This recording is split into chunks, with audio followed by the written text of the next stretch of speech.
Amém. Nós vamos continuar com o tema Domínio Manifesto, a parte 5, da onde nós paramos. E aqui iniciando em Isaías 65, 24, que diz assim, olha só. E será que antes que clamem eu responderei, estando eles ainda falando eu os ouvirei. O que nós estamos vendo, amados, nesse texto, é que assim como lá no deserto, antes deles terem sede já havia água potável. Estava oculto aos olhos deles por causa da queda, o véu da carne faz com que nós vejamos problemas, dificuldade. O ser humano desde a queda, ele interpreta os fatos segundo a ótica do inimigo, influenciado pelo inimigo. Então, o inimigo criou fortalezas na mente da pessoa, de 2 Coríntios capítulo 10, do 3 ao 5. Fortalezas. 2 Coríntios capítulo 10, do 3 ao 5. A palavra de Deus mostra em 2 Coríntios 4,4 que o Deus desse século cegou o entendimento dos incrédulos. Agora, só quando nós limpamos nosso coração, Mateus 5,8, diz que à medida que você limpa o seu coração, a tua visão espiritual vai se abrindo. Porque a visão espiritual, ela vem do Espírito. Por isso que diz 2 Coríntios 5,7, nós não vemos por vista, mas por fé. Porque o que nós vemos é o quê? Os efeitos da queda. O inimigo afetou o homem assim, desde que ele se separou de Deus. Ele se sente desamparado, longe de Deus, em desvantagem, porque nós fomos feitos um pouco menor que os anjos. Salmo 8 diz isso. Então o ser humano ele tem uma sensação de desvantagem, de derrota, de que ele não vai conseguir, de que, como diz a lei de Murphy, né? Se alguma coisa tem alguma chance de dar errado, você pode ter certeza que vai dar errado. Então, o Senhor Jesus Cristo não fez uma obra 99%, mas Ele fez uma obra de 100%. Ele quebrou toda possibilidade de fracasso para aquele que confia no Senhor. Não existe 0,001% para o capeta. O domínio dele foi quebrado na cruz do capeta e ele foi aniquilado a zero, exposto ao vitupério. Então o diabo não tem nenhum poder na vida daqueles que estão em Cristo. O mundo jaz o maligno. Cada legalidade o diabo está aí. Mas 1000 cairão ao teu lado, 10.000 à tua direita. Agora, aquele que é do Senhor, coberto com o sangue de Jesus, este não está à mercê do diabo, da crise, da vontade, do feiticeiro, do acaso. Não. Aquele que está em Cristo, somente o que Deus decide é que vai acontecer. A Bíblia diz, entrega, confia, o mais Ele fará. Ali, quem vai administrar, quem vai decidir, e já decidiu na cruz do Calvário que vai ser, é o Senhor. Então, não é porque as pessoas estão apanhando o inimigo que você vai apanhar, porque aquele que é de Deus, o maligno não toca.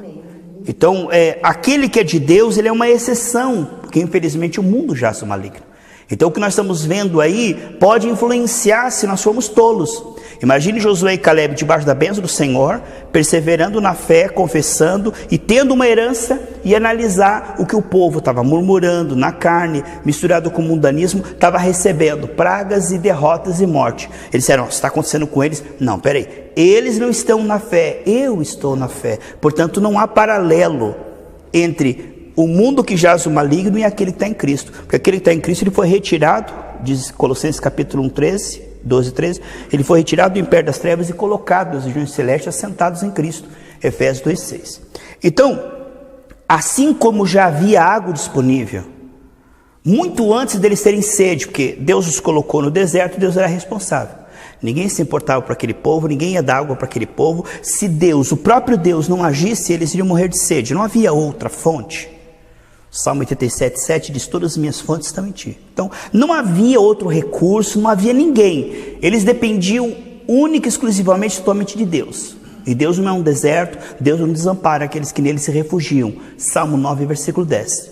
Então, eles foram colocados no deserto ali, não para morrerem de sede, mas para verem a fidelidade de Deus. Vez após vez após vez, era para isso. A prova só existe para que você veja a fidelidade de Deus, tua fé aumente. Deus seja glorificado, você seja mais que vencedor e o diabo seja envergonhado. Então, temos que entender que a função da aflição e da prova é que Deus seja glorificado. Não para que sejamos envergonhados ou derrotados. Isso não está na matemática, não existe. Nós temos que cortar do nosso dicionário a possibilidade de fracasso, porque Deus nos guia em triunfo sempre. Então, essa ideia de pode dar errado. Pode ser que... Essa lei de probabilidades, ela é da queda. Porque com Cristo a fé é a certeza. Não é 99,9%, é 100%. Quem está no trono é Jesus, o diabo é mais que derrotado. Não é Yang em 50-50, o bem ou o mal, Deus e o diabo, quem vai conseguir? Deus e o diabo, ai que luta, chave de braço, coloca Jesus e o diabo, vamos ver quem vence. Ai, tá arriscando, será que o diabo... Não, meu irmão, não existe isso aí. Isso é uma ideia tosca, meio doida. Então, aqui diz que antes que eles clamem, eu lhes responderei. O que significa nós estamos aqui numa dispensação profética, tá? Assim como havia água disponível aqui e agora para Moisés e aquele povo, antes da sua sede naquele deserto, assim Deus respondeu sim na cruz a todas as promessas. A Bíblia diz em 2 Coríntios capítulo 1, 19 e 20, que Jesus disse na cruz sim a todas as promessas contidas nessa palavra. Você pode ir de Gênesis e Apocalipse, todas as promessas que tiverem ali, tem em Cristo o sim e o amém. Não é talvez, vamos ver, acho que eu não vou dar não. Pensando bem, mudei de ideia, não. 2 Coríntios 1, 19 e 20 diz que tem nele o sim e o amém. Agora veja, não basta Jesus dizer sim no Calvário. Porque lá na cruz ele concedeu para nós uma vida abundante e agora temos no visível os efeitos da queda. Agora acontece, muitos irmãozinhos católicos dizem assim, ai que os anjos digam amém, né? Ai, isso que você falou aí, que os anjos digam amém. Então, Jesus disse amém na cruz, mas agora é preciso o amém do Espírito Santo quando nós falarmos. Aí está, Jesus nos salvou na cruz, o Espírito Santo nos salva aqui e agora, confirmando as nossas orações, aplicando a vitória de Jesus na cruz do Calvário na nossa história. Então, aquilo que Jesus Cristo nos deu, o Espírito Santo manifesta através da nossa fé. Ele edifica a nossa fé, esclarece a nossa fé, depois confirma a nossa fé. Por isso que diz em Hebreus 12, 2, que ele é o autor, aquele que criou a nossa fé, e o consumador, aquele que coloca em ação e dá resultado. Nós precisamos compreender que, assim como Deus respondeu à fé de Moisés, e aquela água já existia, não havia motivo para se preocupar, para murmurar, para desanimar. A água existia, só que só pode ser acessada, percebida e manifesta pela fé. Mas o homem desde a queda, ele se preocupa, ele se irrita, ele reclama, ele fica esperando que algo aconteça por acidente. Se Deus é Deus, é soberano, uma hora dessa ele faz. Não, precisamos compreender que temos uma cooperação. Você veja que Deus não tirou água sem a fé de Moisés. É claro que a fé de Moisés é dom de Deus, mas há uma parceria aqui. Ligar na terra é para o homem, porque a terra Deus deu para o homem, Salmos 115, 16. Então, Deus vai ativar a sua fé. Ele vai abrir o mar vermelho. Mas primeiro ele vai treinar Moisés a ter fé para levantar o seu cajado. Aí ele abre o mar. Ele vai treinar Josué para rodear Jericó. Depois ele derruba Jericó. Então existe uma parte que nós praticamos pela graça, o querer efetuar, dirigido pelo Espírito Santo. De forma que é tipo uma senha. É uma senha de acesso. O mundo inteiro murmura e não recebe. Você crê e fala e recebe. Porque a fé, ela te dá acesso. Romanos capítulo 5, versículo 1 e 2, diz que através da fé eu tenho acesso a toda esta graça. Então toda essa graça está disponível, mas está invisível. Ela está disponível aqui e agora, mas só pode ser percebida pela fé, a fé é a certeza, e manifesta pela fé. Aí está a fé do Novo Testamento, que crê e que manifesta, que diz. Esta é a parceria e continuar semeando, perseverando, porque em Gálatas 6,9 diz que se você semear e perseverar nessa semeadura e não desanimar no meio do processo, assim como um lavrador não desiste, entre a semente e o fruto há um processo, há uma espera, ele diz lá em Gálatas 6,9, se você não desanimar, você vai ter uma grande colheita, porque nós semeamos, mas Deus que dá o crescimento, e a semente é a palavra de Deus que Ele colocou em nosso coração, Ele entesourou. Aí diz Mateus 12, 34, a boca fala, o coração está cheio da palavra, está cheio de fé. E Isaías, que nós lemos aqui 65, 24, diz que antes que eles clamem, eu lhes responderei. Isaías 46, 10 diz assim, eu anuncio o fim desde o início, e desde a antiguidade as coisas que ainda não sucederam, que digo o meu conselho será firme, farei toda a minha vontade. Então Deus, Ele não está preso no presente, passado, futuro, Ele é. Então, Ele já esteve no nosso futuro, já desenhou o nosso futuro. O Salmo 139 diz que ele escreveu todos os nossos dias antes que nenhum deles houvesse. Ele já foi lá no nosso futuro e preparou para que nós sejamos mais que vencedores. E Isaías 46:10 diz que ele anuncia o fim desde o início. Isso é Isaías 46:10. Isso bate com João, capítulo 16, 13 e 14, que diz: o Espírito Santo vos guiará em toda a verdade e vos saberá tudo o que virá a acontecer. Tem esse Espírito de sabedoria e revelação. Por quê? Porque o futuro para nós é uma incógnita, mas para Deus é o passado, a mesma coisa que o nosso passado. Para Ele isso já está consumado, não existe possibilidade de erro, entende? Ontem você foi lá, mexeu na máquina, costurou, deixou lá, aí você olha para ontem, será que pode dar errado de eu ir lá na máquina ontem? Não, já aconteceu, já costurei, já está pronto, não tem como o inimigo agir, porque já era, já está costurado. Então o Deus, ele olha para o nosso futuro e vê como passado. Eu falei Isaías 46:10, tá bom, amados? João 16, 13 e 14. Depois você ouve na mensagem novamente, porque senão você se distrai com os versículos, procurando, às vezes eu cito muitos versículos, e aí você perde a concatenação da ideia, que é a mais importante. O versículo é só para respaldar que eu não estou falando coisa que eu acho, que eu penso, que o anjo falou. Tem um endereço, mas isso aí depois você pode consultar, ouvindo, parando o áudio e marcando. O importante é você entender a linha de raciocínio que o Senhor quer nos dar essa manhã. Então, assim como a água estava disponível para aquele povo, porque Deus nunca permitirá que exista uma necessidade sem que essa necessidade tenha sido suprida no Calvário. E isso vale para todos que antes de Cristo creram e todos que depois de Cristo creram. Ninguém no Antigo Testamento foi salvo pela guarda dos 10 mandamentos, ninguém conseguiu. Por isso que no final do ano eles ofereciam um animal em sacrifício, era colocado na tampa do propiciatório. Propiciatório quer dizer propício, favorável.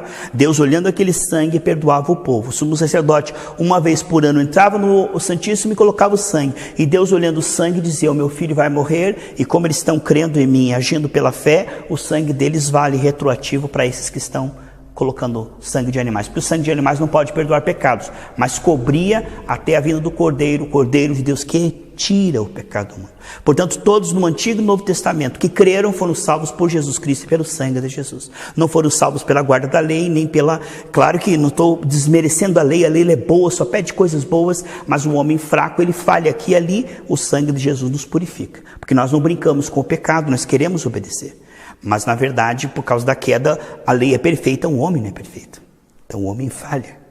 Então o que nós vemos é que naquele deserto Deus mostrou a sua fidelidade somente aos que creram. Os que não creram foram destruídos e rejeitados. 1 Coríntios capítulo 10 diz: e isto foi escrito, dá para fazer uma série, Selma, lições no deserto. Isso foi escrito para nossa, ele diz assim, para nossa edificação. Olhem para o que aconteceu no deserto. Um povo abençoado, que caía pão do céu, que tinha uma nuvem para os proteger, e diz: Deus se desagradou da maioria deles. Pelo que foram prostrados no deserto, e diz assim, 1 Coríntios 10, e não murmurem como eles murmuraram e foram destruídos no deserto. Então isso mostra que o que eles reagiram errado, Mário. Deus esperava a fé para confirmar, e eles davam lado para Satanás, murmurando, duvidando. Quer dizer, isto é o natural. O ser humano, quando as coisas começam a dar errado, o natural vai ficar preocupado, angustiado, reclamar, murmurar. A exceção é o quê? Mas Deus está comigo. Mas eu sou mais que vencedor. E manter firme a confissão. Hebreus 4, 14, 10, 23. Manter firme a confissão. Porque não basta crer no coração e ficar tremendo aqui fora. As coisas têm isso aí. Romanos 10, 9 e 10 diz que a fé completa é crer no coração e dizer com a boca. Não basta dizer com a boca se você não tem vida com Deus, não tem alimentado a sua fé. Você vai dizer com a tua boca, mas se não tem bala na agulha, vai dar o tiro ali, ó, não sai bala nenhuma. Não sai nada, porque não tem fé. Você fala em nome de Jesus. O diabo fala, que Jesus? Eu conheço Jesus, ele disse, mas você não conhece, sai. E aí os filhos de Seva apanharam, porque falaram, mas não tinham respaldo. Você tem que ter fé, para que quando você disser, Deus confirme as tuas palavras, haja unção na tua palavra. Quando você crê, o que você diz é confirmado, o Espírito está junto, o Espírito de fé está fluindo na tua voz. Mas se você não crê, é apenas palavras de homens. Não há virtude, não há nada. A dúvida, a impureza, são espíritos transmissíveis. Se você está pregando no púlpito, com um pecado não confessado, põe a mãozona, ele passa os demônios que estão nele. O jovenzinho ali está fornicando ali, posa na casa da namorada, depois no outro dia vem tocar no culto de adoração, culto de jovens. Vai passar o quê? PG, pombagira, né? Por quê? Porque se eu estiver coberto com o sangue de Jesus, a minha carne está escondida. Pecado confessado não libera demônios, irmãos. Todos nós falhamos, não é? Mas se nós tememos o Senhor, a carne está crucificada. Mas se nós escondermos o pecado, brincarmos com o pecado, não a questão de bater o sangue de Jesus, porque maior é Jesus em nós. Por exemplo, que o Mário está coberto com o sangue de Jesus, o Júnior está coberto com o sangue de Jesus. O Júnior está cheio de Espírito Santo, temendo a Deus, vem no culto. Ele vai receber um demônio de alguém põe a mão? Claro que não. Você está temendo ao Senhor, o camarada põe a mão em você, ele que cai duro. Ele que vai cair endemoniado. Porque Jesus está em nós, certo? Agora a pessoa incauta, Júnior, chega na igreja lá, aqui todo mundo é de Deus. Aquele inocente, aquele pombinha, bem tosco, né? Ele chega e amém, amém. Aí chega o profetinho, ele amém, amém. E recebe tudo, e come tudo, irmão. A pessoa taca a mãozona nele e a vida dele vai para trás. Porque lá está um feiticeiro. Lá está um apóstolo transfigurado em anjo de luz, mas é o próprio Satanás. E a vida do camarada só vai para trás. O que está acontecendo? Desde que esse irmão pôs a mão na minha cabeça, a minha vida só vai para trás. Por quê? Porque o que pôs a mão está com o demônio e ele não tem temor de Deus. Está feito o que dois ligar na terra, zig, passou. E aí é uma multiplicação de iniquidade, o aumento da iniquidade. Aonde o jovenzinho vem para a igreja, Jesus, né, disse: vocês fariseus pegam um mundano e fazem ele 2 vezes endemoniado, 2 vezes digno do inferno. Porque estava lá no mundo, tinha 1, agora veio para cá, tem 7 demônios e piorou. Então a religião, ela capricha, ela lacra a pessoa para o inferno mesmo. Porque antes ela precisa de uma religião, precisa me arrepender, precisa me converter. Vai para a igreja, agora eu sou evangélico, eu sou gospel. Pronto, agora graças a Deus eu tenho minha religião. Agora que piorou, porque agora você está enganado mesmo no comércio gospel. Então, amados, assim como Deus respondeu sim na cruz a todas as promessas, João 19:30, que diz: Jesus está pago, está quitado. A palavra ali no grego tetelestai quer dizer não deve nada. Quando você pagava uma conta no final do mês, comprava por mês lá na peixaria, na frutaria, no mercado, aí quando você pagava tudo, Mário, eles carimbavam tetelestai, está quitado, não deve nada. 100% pago, zerado, não me deve nada. Tetelestai, foi essa palavra que Jesus disse na cruz. Tetelestai, está consumado. Ele pagou tudo que faltava para Deus te curar, te perdoar, te prosperar, tudo pelos méritos de Cristo. Agora o diabo vem com a justiça, porque, irmãos, eu quero dizer uma coisa, isso aqui dá para a gente falar tarde inteira, mas eu não vou falar, mas eu quero que o Espírito Santo revele a você. Cair da graça, muitas vezes não é pecar, é a justiça pessoal. A justiça pessoal, ela é mais sutil e mais perigosa que o pecado. Porque o pecado, quando eu peco, me dá um ruim, irmão. Mas a justiça pessoal, ela é o seguinte: quando eu digo, vou me esforçar mais e vou merecer, eu não estou em Cristo, eu estou confiando na carne. E isso é uma coisa que o diabo diz: olha um pouquinho mais, que aí Deus vai ter. Aí Deus te dá. Se você der um pouquinho mais de esmola, Deus vai te dar aquele emprego. Quando você começa nós temos uma série, eu posso passar para os irmãos, chamado Síndrome do Desempenho, uma coisa assim, Cilada do Desempenho é o nome da série, que fala que o diabo ele adora fazer com que você chegue diante de Deus pelo seu desempenho, as coisas boas que você fez, apresentar a Deus. Paulo diz em Filipenses 3, eu não tenho nada para apresentar a Deus, a não ser Cristo e o sangue de Jesus para merecer, porque quando eu confio em Cristo, Deus pode me dar, pelos méritos de Cristo Deus pode me curar. Agora, quando eu olho para mim, Senhor, avalia no meu desempenho agora, eu mereço o batismo com o Espírito Santo ou não? O que você acha, hein? Entende? Eu me lembro que conversei com uma irmã, falei: irmã, por que você não é batizado com o Espírito Santo? Ela falou assim: é que eu não estou preparada ainda, acho que eu não mereço. Eu falei: meu Deus hermoso. Porque quando a pessoa está avaliando o seu desempenho para receber algo de Deus, ela não é cristã. Ela não é salva, porque aí a salvação tem a ver com o peso da balança, né? Boas obras, más obras. Se as boas obras for mais, eu vou para o céu. Se as boas obras, más obras forem mais, abre um alçapão, vai para o inferno.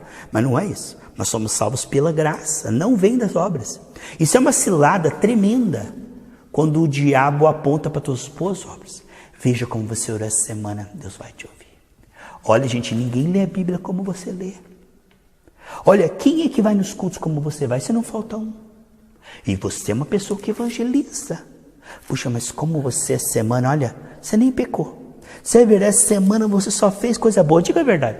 Olha que crente, deve ter muito pouco crente como você. Porque olha só, se todos os crentes da igreja fossem que nem você, a igreja estava bem. A Bíblia diz que irão para o inferno todos os pecadores e soberbos. Então o pecador vai pelo seu pecado, e o soberbo porque confia na carne, não confia em Cristo. Então imagine, irmão, aquele santarrão cair no quinto dos infernos, cair cara a cara com uma, sei lá, não vou falar, né? Cara a cara com uma pecadora. O que eu estou fazendo aqui? Eu sou santo. Que ele vai dizer, irmãos? A Bíblia diz que irão para o inferno. Isso está em Malaquias 4:1. Não só o pecador, mas o soberbo. O pecador é aquele que peca e não se arrepende. E o soberbo é aquele que obedece e se gloria nisso. Aí ele tem o seu broche, né? Eu sou o santão. Este é um perigo quando você faz boas obras. É bom, tem galardão, tem. Mas quando você confia nas suas boas obras, quando você se gloria nas suas boas obras, aí ela embolora. E ela passa uma praga. Confiar nas boas obras é uma tentação sempre presente. Porque o diabo tem vários tipos de ferramenta. Para o desobediente, ele diz, não adianta ir para a igreja, você só erra. Deus não quer mais nada com você, Deus não vai te perdoar. Para você acabou. Chega. Já passou de 70 vezes 7. Não vai mais te perdoar. Para o pecador, ele coloca o desânimo. Para o obediente, ele diz, mas você é obediente. Gente, mas você... Olha, Deus deve estar tão satisfeito com você. Pessoa como você não tem muita não. E ele começa a insuflar. Ele levanta o balão e aí ele pega o alfinete. Fique bom. Então, assim como Jesus respondeu sim na cruz, isso é verdade. Efésios 1:3, que Deus nos abençoou com toda sorte de bênçãos. Está no tempo passado, o abençoou. Assim como Cristo disponibilizou tudo para que você seja curado de graça, próspero de graça. Só esse próspero de graça, não dá para a gente ficar aqui 7 dias falando próspero de graça, que não vem pelas obras, não é o que você semeia que você vai colher, é o que Cristo semeou. Assim, quando Israel tomou uma terra que eles não semearam, significa graça. O que você semeia tem galardão, alcança vidas, agrada a Deus, Deus multiplica, mas a tua prosperidade não depende do que você semeia, mas o que Cristo semeou. 2 Coríntios 8:9, que Cristo se fez pobre sendo rico para que nós sejamos prósperos. Então Jesus redimiu nossa vida financeira. O que, se eu falar isso em algumas igrejas, nunca mais eles me chamam para pregar, dizer que a graça cobre a vida financeira, que você não deve nada para Deus e que você tem crédito limitado o resto da vida. Se não der uma moedinha, o devorador não te pega, você não perde a salvação. Se eu falar isso, endemoniei, o pastor me endemoniei e vem pelo meu pescoço.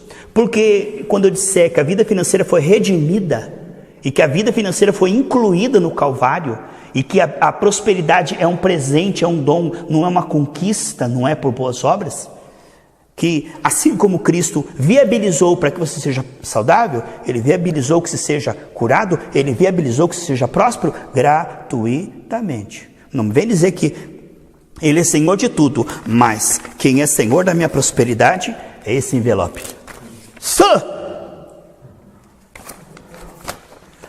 Isso é muito forte, irmão. Isso é tremendo. Então, o que nós vemos é que Jesus disse sim lá no Calvário. Agora nós precisamos aprender a cooperar com o Espírito para dizer sim nas circunstâncias.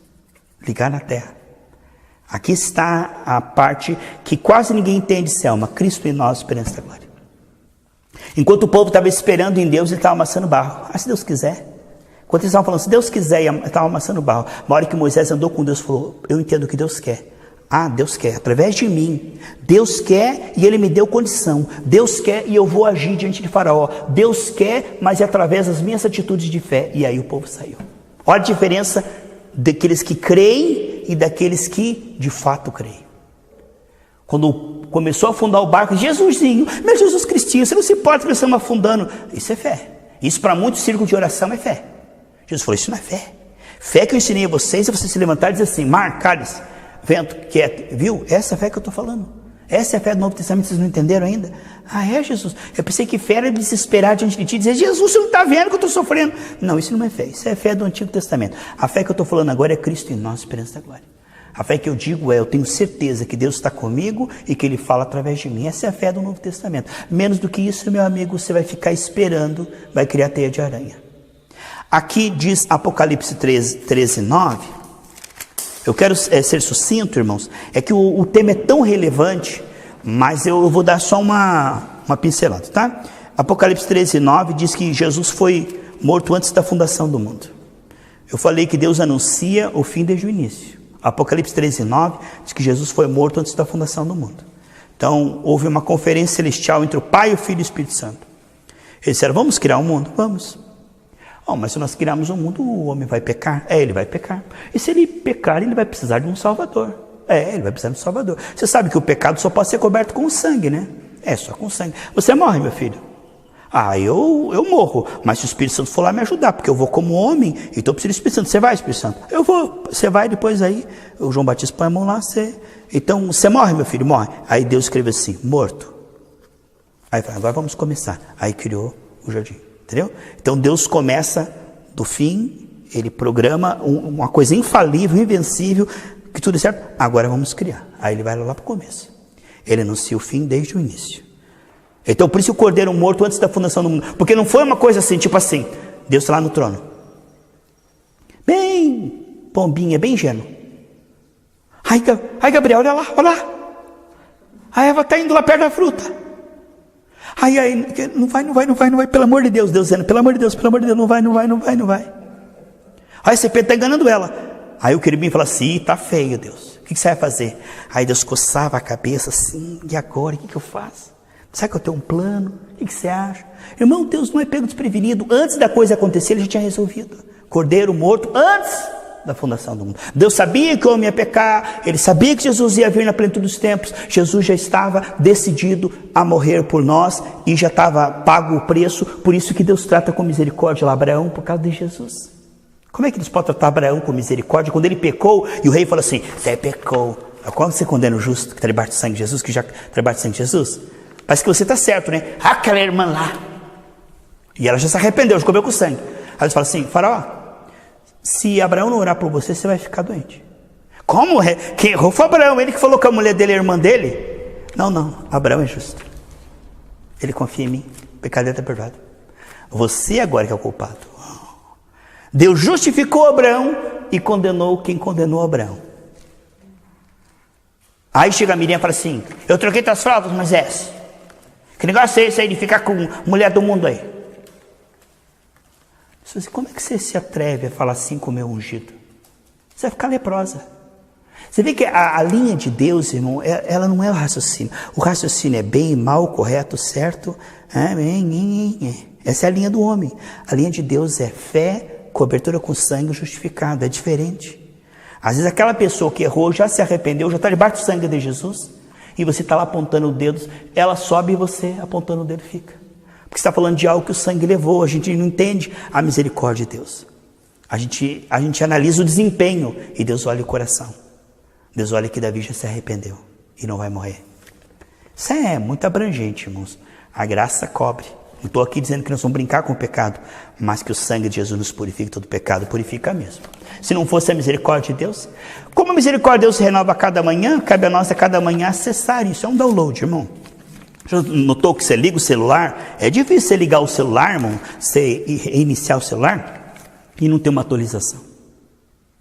É você, irmão, desligar o celular, atualizando isso, atualizando aquilo, atualizando, meu Deus do céu, atualizando o Gmail, já atualizou ontem, atualizando o YouTube de novo, atualizando o Facebook, nova versão. Irmão, sabe o que isso significa? Que a cada dia, irmão, um download. Deus escreveu esse dia, antes que ele existisse. Senhor, eu recebo hoje os teus pensamentos para esse dia, o pão de cada dia, eu recebo a sabedoria para esse dia, a pureza para esse dia, a prosperidade para esse dia, eu recebo o teu favor, a tua graça. Se a misericórdia de Deus se renova a cada manhã, cabe a nós receber e manifestar. Como a respiração. Deus não dá a respiração, a batida do coração? Assim é o pão nosso de cada dia. Senhor, eu estou fazendo download hoje do dia que o Senhor escreveu antes da fundação do mundo. Ele é bom, perfeito e agradável. Eu não quero sair do seu cronograma, eu não quero falar as minhas palavras, como disse lá em Jeremias. Você quer ser abençoado? Não fale as tuas palavras, fale as minhas. Porque aqui, Júnior, eu posso pregar o que eu quiser aqui, mas não vai valer nada. O importante é que esse dia foi escrito antes da fundação do mundo. O verdadeiro profeta, ele não diz o que ele acha, o que ele pensa. Ele anda com Deus e Deus prepara o que ele vai dizer. Naquele momento não é ele, mas é o Senhor, aquilo que o Senhor queria dizer aqui. Por isso que eu disse, eu estava falando com a missionária Michele, sabe, está 2 meses atrasado ouvindo os áudios, ela ouviu os áudios diários, né, e como são muitos áudios, acaba atrasando. Falei, Michele, cuidado para você não se prender a um esquema, de estar ouvindo uma mensagem que não é aquela que Deus quer que você ouça hoje, de repente Deus quer que você ouça outra, e você está ouvindo uma que não é para hoje, ou não era para hoje, não foi. Então a gente não pode, a gente tem até pedir para o Senhor, tem aquele monte de áudio, assim, qual que eu ouço, né? De repente Deus quer que você ouça, esse está ouvindo esse, né? Então ela está ouvindo um louvor na rádio lá que é carnal, e tem de repente um louvor que vai edificar. Está ouvindo uma mensagem no YouTube lá, e de repente tem outra melhor. Então hoje nós precisamos pedir direção para o Senhor, porque nós não somos sábios para discernir entre o excelente, o maravilhoso, o extraordinário, e Deus nos dá isso aí. Aí Ele vai colocar o livro certo para você ler, o irmão certo para você desabafar. O irmão que não tem pontaria vai desabafar com o irmão que vai fofocar, contar para todo mundo. Não tem pontaria, mas ele pega e chega, irmão, estou aqui contando minha vida para o irmão aqui, sentir de Deus. Sentiu de Deus foi a própria carne. Mas, veja só, João 9,3 diz assim, quem que pecou? Este homem ou foi o seu pai para que ele nascesse cego? Então, se ele pecou e nasceu cego, o pecado aconteceu no ventre da mãe, foi antes dele nascer. Acho que ele chutou a barriga da mãe com muita força, ele deu um nó no cordão umbilical, não sei qual foi o pecado que ele fez antes de nascer. Olha a mente humana onde vai. Esse homem está cego porque ele pecou, ele é cego de nascença. Então isso aí foi resultado de um pecado. Mas como ele já nasceu cego, isso aconteceu lá no ventre. Alguma coisa ele fez. Deve ter tido algum pensamento libidinoso dentro do ventre da mãe. Mas Jesus falou, não, essa necessidade existe para ser suprida e o Pai ser glorificado. Vocês estão numa premissa totalmente errada. Vocês estão entendendo pecado e efeito. Eu estou falando graça e destruição dos efeitos da queda. Vocês estão numa linha completamente equivocada. O que ele fez para acontecer isso? Eu estou falando o que eu vou fazer e como é que vai ficar. Vocês não... devia ser difícil para Jesus, irmão. Devia ser difícil para Jesus, muito difícil. Porque eles tinham uma mentalidade religiosa. E Jesus veio dizer, não, eu vou orar e ele vai enxergar. E Deus vai ser glorificado. É para isso que existe problema, para que o Pai seja glorificado e para que a tua fé aumente cada vez que você usa a tua fé. Então quando alguma coisa acontece errado, não é porque você não tem fé e Deus te desamparou. Toda vez que acontece algo errado, Deus vem olhando para você. E o diabo diz assim, se Deus estivesse com você não aconteceria isso, né? Eu acho que Deus não está com você não. Talvez Deus nem exista. E outra coisa, se Deus estivesse com você, você tinha fé. Você não tem fé não, por isso que isso aconteceu. Saúl se escondia quando vinha o gigante e dizia, não tenho fé não, Deus não está comigo não. A prova de que Deus não está comigo é que o gigante está aqui, ó. Essa é a prova de que Deus me desamparou. Davi disse assim, a prova de que Deus está comigo e que eu vou ser promovido agora é que esse gigante está aí para eu dar uma pedrada nele e Deus ser glorificado. Olha, irmão, pelo amor de Deus, isso é forte demais se a gente parar para pensar nisso aí. Como a gente encara as coisas. Como vítima ou como vitorioso. You are not a victim, you are a victor. Victim or victor. Vítima ou vitorioso. Reagir como mais que vencedor. Deus está comigo. Porque Deus está comigo, porque eu tenho fé. Porque Deus está comigo, isso aconteceu porque eu tenho fé para me colocar minha fé em ação. Isso aconteceu porque eu não tenho fé. Isso aconteceu porque Deus me deixou. A forma como a pessoa reage. Reage como vítima. Vitimismo. Tadinho de mim, todo mundo consegue, eu não consigo. Como não consegue? É que eu orei e Deus não me deu. Como não deu? Deu, só que você vai lutar até que isso apareça no visível. Deus me ouviu, pastor, eu orei e não fui curado. Por isso que você não é curado, porque você disse que Deus não te curou. Se você disser, eu estou curado e lutar até o fim, a cura vai aparecer no seu corpo. Mas a pessoa no meio da batalha, Júnior, dá por vencer. Eu pedi emprego para Deus, mas Deus não deu. Deus não quer dar. Pronto, acabou. Passa a régua, acabou. Está feito conforme a tua fé. Em vez de dizer, eu estou lutando, estou perseverando, tem um demonhão aí lutando para eu não prosperar, tem uma potestade, o inferno saiu lá da China e veio para cá, só para a minha vida essa semana.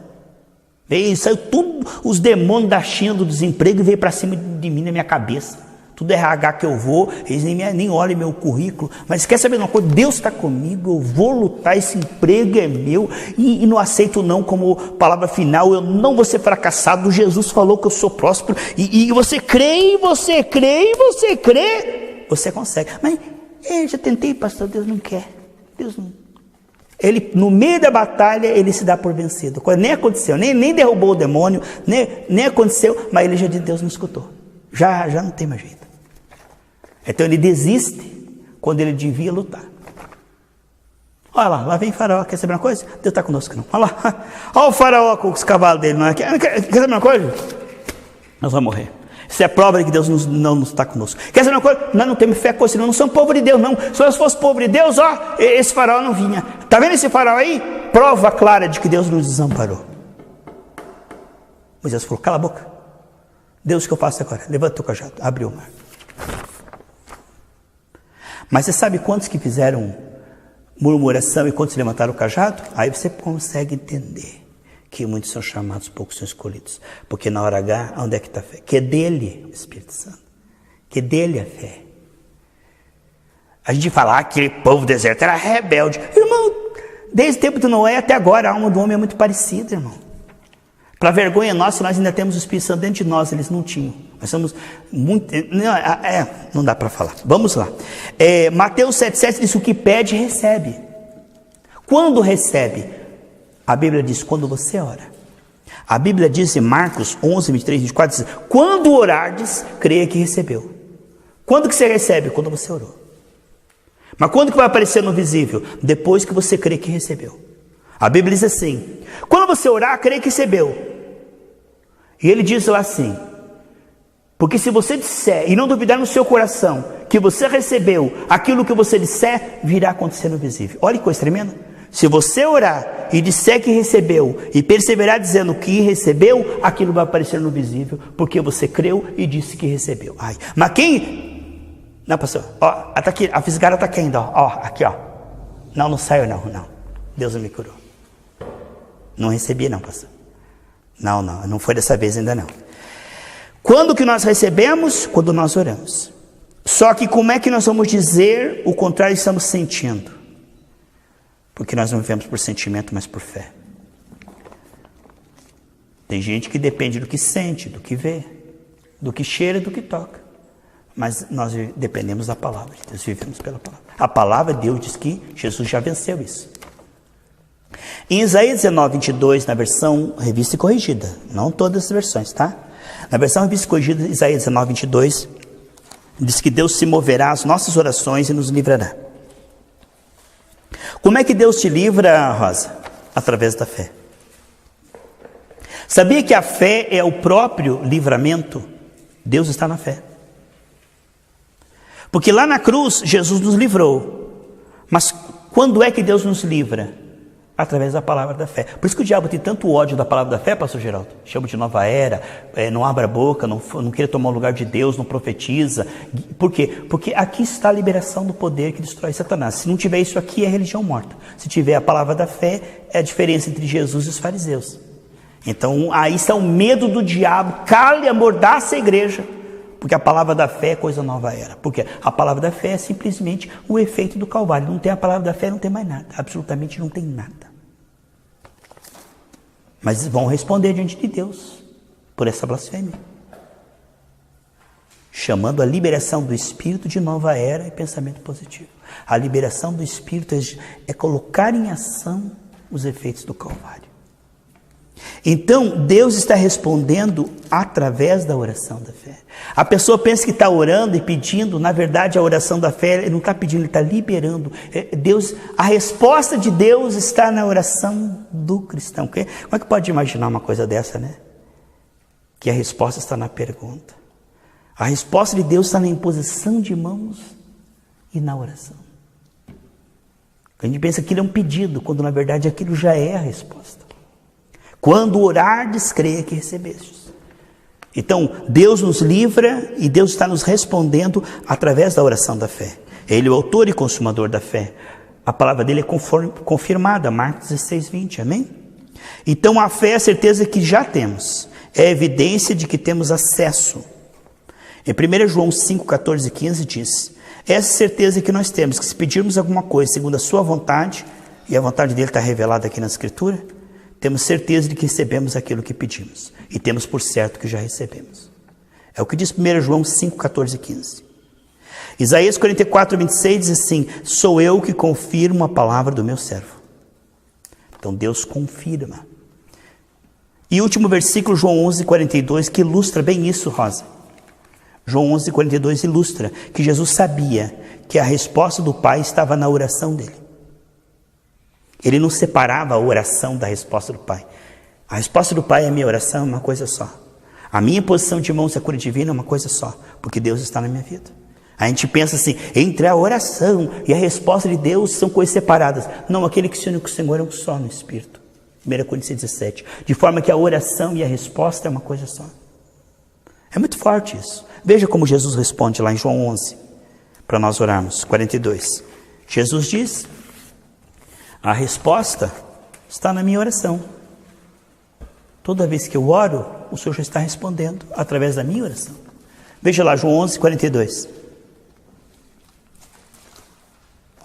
Eu vou ler o 41, 42, tá? E o 43. João 11, 41. João 11, 41, 42, 43. Tiraram, pois, a pedra, e Jesus, levantando os olhos para o céu, disse, Pai, graça te dou, porque já me ouviu. Ué, como é que ouviu? Lázaro está lá dentro ainda. Lázaro está fedendo lá. Pai, eu te agradeço porque o Senhor já me ouviu. Aí ele diz, eu te agradeço porque o Senhor sempre me ouve. Eu só estou orando alto, não é porque sou fariseu, não. Eu estou orando alto para que eles saibam que o Senhor me ouve e crendo que o Senhor me ouve, eles sejam salvos. Só por isso. Para que eles... Eu nem falo alto, eu só penso que o Senhor já se move, porque o Senhor sempre se move mesmo. Eu sempre respondo 100% das minhas orações. Eu estou orando aqui alto para que eles vejam como o Senhor me responde e crendo que nisso eles sejam salvos.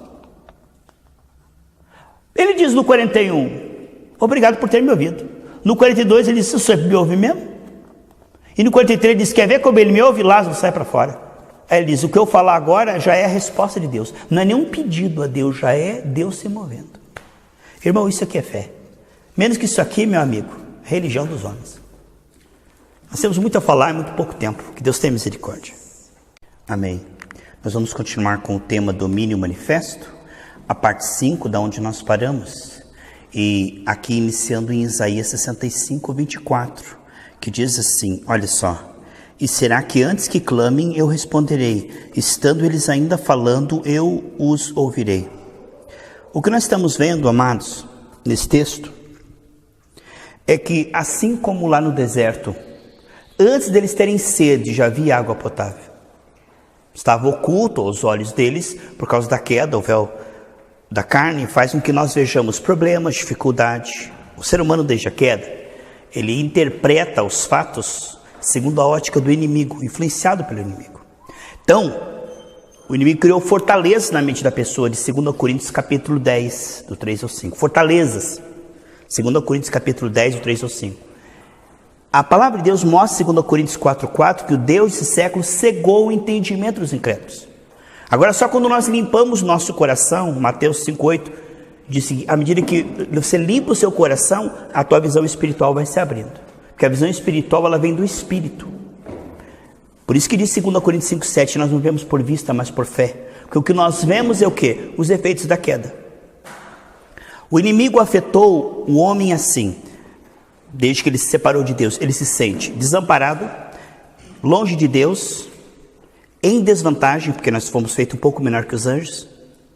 Salmo 8 diz isso. Então o ser humano ele tem uma sensação de desvantagem, de derrota, de que ele não vai conseguir, de que, como diz a lei de Murphy, né? Se alguma coisa tem alguma chance de dar errado, você pode ter certeza que vai dar errado. Então o Senhor Jesus Cristo não fez uma obra 99%, mas ele fez uma obra de 100%. Ele quebrou toda possibilidade de fracasso para aquele que confia no Senhor. Não existe 0,001% para o capeta. O domínio dele foi quebrado na cruz do capeta e ele foi aniquilado a zero, exposto ao vitupério. Então o diabo não tem nenhum poder na vida daqueles que estão em Cristo. O mundo jaz o maligno. Cada legalidade o diabo está aí.